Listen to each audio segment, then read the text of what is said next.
alors qu'on sait que la France avait suspendu son aide budgétaire à la République centrafricaine, c'était en 2021, et à la suite, effectivement, je ne vais pas dire l'arrivée de la Russie, mais la montée vraiment en puissance de la Russie, la forte présence russe qui a été de plus en plus ancrée ou alors approfondie du côté de la République centrafricaine. On sait qu'il y a eu beaucoup de remous. La France n'acceptait pas cette présence militaire, surtout russe, sur le territoire centrafricain, et ce qui avait entraîné, entre autres décisions, la suspension de cette aide.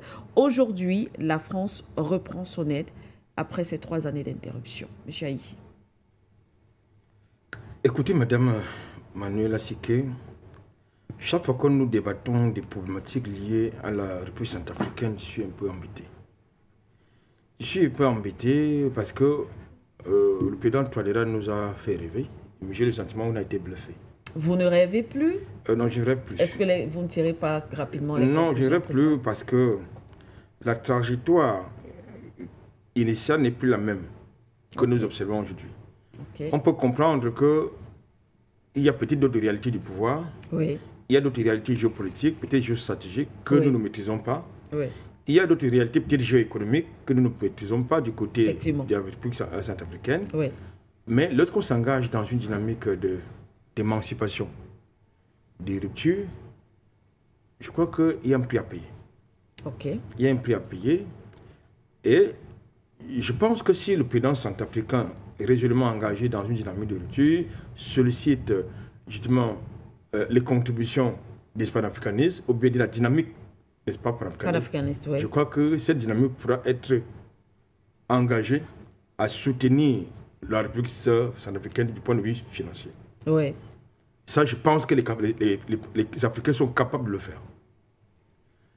Alors, j'ai 3 grilles d'analyse de cette situation, tout en rappelant qu'il y a quelques semaines, nous débattions également sur un thème similaire relativement à l'organisation d'élections locales qui devront être financées par l'Union européenne et que Paris est disposé à mettre à la disposition de la République centrafricaine, je crois, 1,5 million d'euros. Oui, mais le président centrafricain, d'après ce qu'on a eu comme information du conseiller, bien sûr, c'est que le président centrafricain n'était pas demandeur.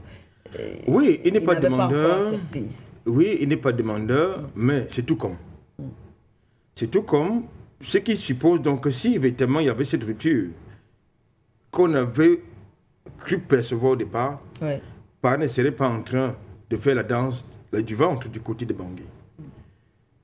On ne peut pas solliciter, j'ai envie de dire, la philanthropie entre guillemets de Paris pour régler les questions de souveraineté en Centrafrique. Oui. Là, nous sommes en plein mensonge. Ce n'est pas avec l'argent d'une puissance étrangère qu'on peut régler des questions de souveraineté. Et en plus, dans le communiqué, il y a l'erreur. Il y a même le mensonge. Dites-nous. Qui vous dit qu'il s'agit d'une aide qui n'est pas conditionnée. Oui.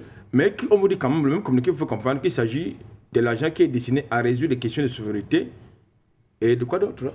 Les questions de souveraineté, je vais me retrouver très très rapidement. Alors, cet argent, cette aide est destinée à financer des projets liés effectivement à la souveraineté, à la gouvernance démocratique de l'État centrafricain. Voilà. Des questions de souveraineté et à la gouvernance démocratique. Oui. Mais qu'est-ce que Paris a à foutre de la gouvernance démocratique du côté Bangui? C'est une ingérence. Dès lors, ça veut donc dire qu'il y a un gros mensonge. Cette aide est destinée à financer des questions de souveraineté et de gouvernance démocratique. Voilà les 2 conditions. Donc c'est conditionné. Et c'est eux qui décident de la destination de cette aide. Je n'ai pas la certitude qu'ils ont eu préalablement des consultations dans ce sens quant à l'usage de cette aide avec Bangui. Lorsqu'on parle de questions de souveraineté, d'abord c'est même ambigu. Ça renvoie à quoi les questions de souveraineté? Oui. C'est ambigu. Lorsqu'on parle de questions de souveraineté, ça peut être lié à la défense, aux questions liées à la défense. Effectivement. Ça peut être lié aux questions, ça peut être lié aux problèmes de sécurité, ce qui relève de la politique interne de Bangui.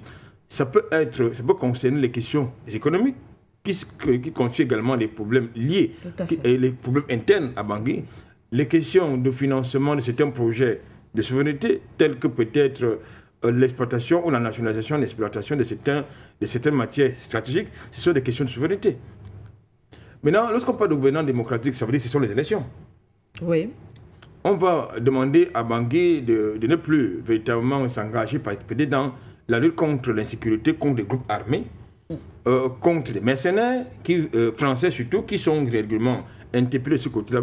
Bref, il y a un gros mensonge diplomatique derrière. Je ne vous coupe pas. Peut-être pour aller encore un peu plus loin dans les détails, le don de 10 millions d'euros sera réparti comme suit. 5 millions d'euros pour l'appui à la gouvernance économique et financière, 3 millions d'euros pour la réduction des aérés intérieurs et 2 millions d'euros pour soutenir l'organisation des élections. Vous voyez donc, vous comprenez donc qu'il y a un problème. C'est-à-dire que Bangui accepte que une puissance extérieure vienne régler avec de l'argent ces problèmes, ces contradictions internes. C'est une ingérence. C'est une ingérence validée par Bangui. Il ne faut pas se cacher, il faut se valider la passe.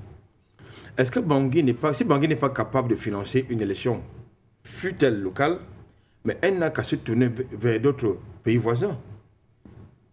Lancer une opération coup de cœur, je l'ai indiqué, ça pourrait être fait. Oui. Dans le contexte actuel, Madame Siké, je puis vous rassurer que si un État résolument engagé dans une dynamique de rupture avec l'impérialisme français et consorts décide, sollicite les contributions des Africains, il l'obtiendra. Il l'obtiendra. Si Bangui sollicite les contributions des sociétés étrangères qui opèrent sur son territoire, je crois que Bangui l'obtiendra. Je crois que nous avons un problème avec Bangui. Je crois que le président Touadéra nous mène un peu en bateau. Pour ne pas dire qu'il est en train de nous décevoir. Oui. Il est en train, franchement, de nous décevoir. Qu'est-ce qui s'est passé entre-temps dans la ligne politique de Paris qui jurait la main sur le corps que où partout se trouve la Russie, il quitte le territoire. Oui. Mais qu'est-ce qui s'est passé entre-temps? En 2021, Paris, au travers justement de l'Agence française de développement, décide de faire le chantage à Bangui pour des raisons de choix stratégiques. Ferme le robinet de l'aide et s'en va parce que Bangui s'est engagé dans les BRICS. Par la fenêtre, les États-Unis viennent faire des propositions malsaines, comme d'habitude, à Bangui. C'est là où l'Agence française de développement revient pour dire, écoutez, c'était juste mal entendu. Mais je crois que nous avons aucun pays, dans tous les cas, aucun pays ne s'est jamais développé avec l'aide. Et puis, cette aide-là, comme quelqu'un l'a dit au fameux sommet de Montpellier, ça se balade depuis des centaines d'années, bientôt. Ça n'a jamais rien résolu comme problème sur le continent africain. Donc, c'est une grosse arnaque.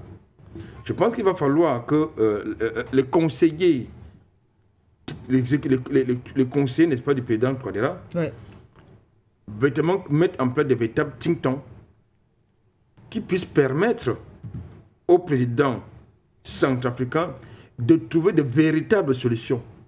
Des solutions qui ne sont pas saupoudrées, des solutions qui sont objectives et souveraines pour résoudre les problèmes des Centrafricains.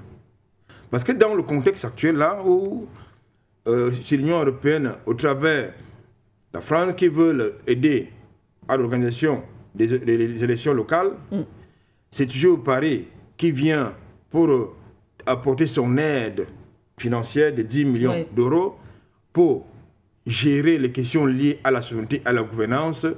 Je crois que là, nous avons un très gros problème. Et je ne peux pas croire que derrière, il n'y a pas de constitutionnalité. Ce ne sont pas les philanthropes, les capitalistes. Les mondialistes n'ont jamais été des philanthropes. Il y a quelque chose qui se cache derrière cette fameuse aide. Il va donc falloir certainement que la diplomatie centrafricaine nous dise exactement de quoi il s'agit.